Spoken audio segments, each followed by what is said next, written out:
on, you know, we talked about it with pressure control. How fast is it going to get from 0 to the set pressure? Well, if you change the rise time, there's a little diagram there that's going to show you how the rise time is going to change. So this is 1. You see it's going straight up fast. So patients air hungry, they really need to get everything in quickly.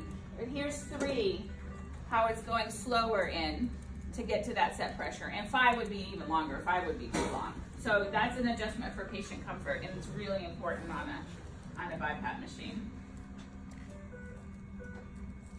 Would it ever be necessary to put an HME on the Bipap? Or some sort of...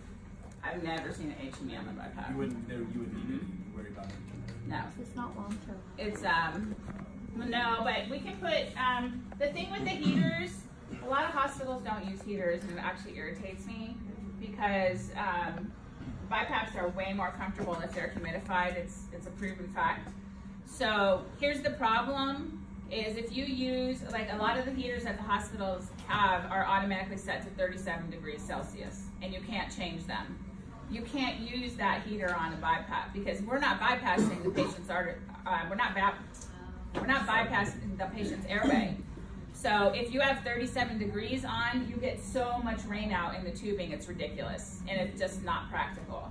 If you have a heater that you can adjust the settings on, the heater should be adjusted between 32 and 35 on a Bipap.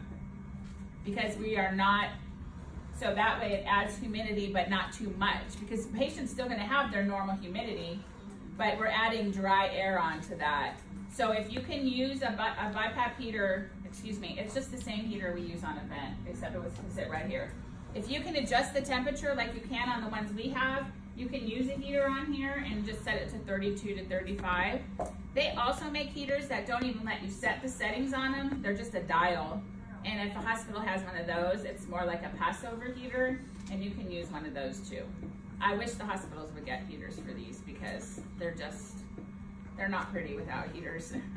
But you only use a heater if you can adjust the temperature. Right.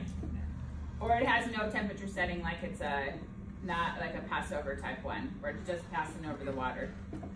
Like there's no even setting there at all. That's a one that doesn't put out as much moisture. So you're gonna have your IPAP, your EPAP, so you'll set those however we want to set. You're gonna have your rate.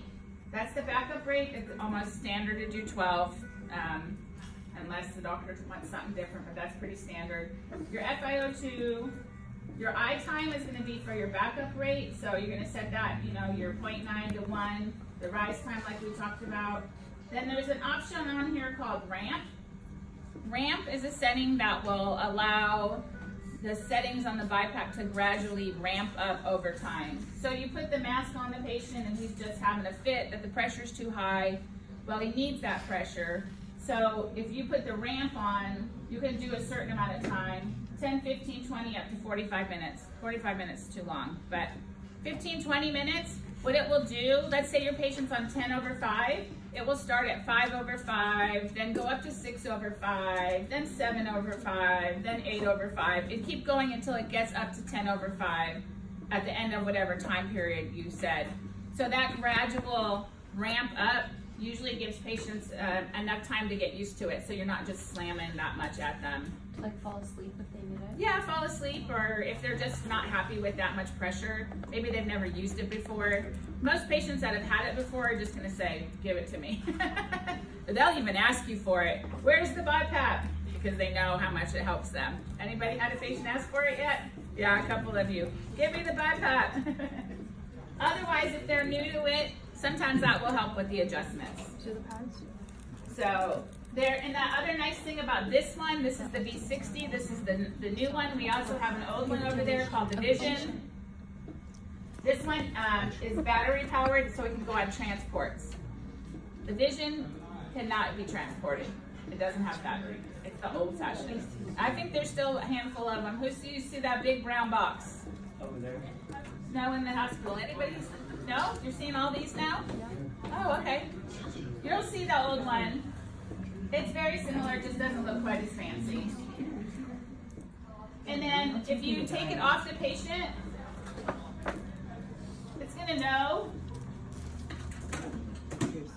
that you can put it on standby.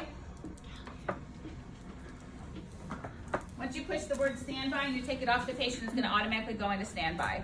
It'll stay there until it feels the patient trigger again.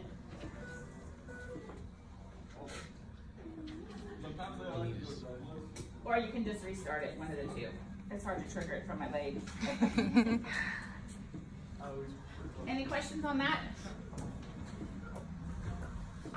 Okay, Sharon's gonna show you the PEP, and then we have the high flows back there. So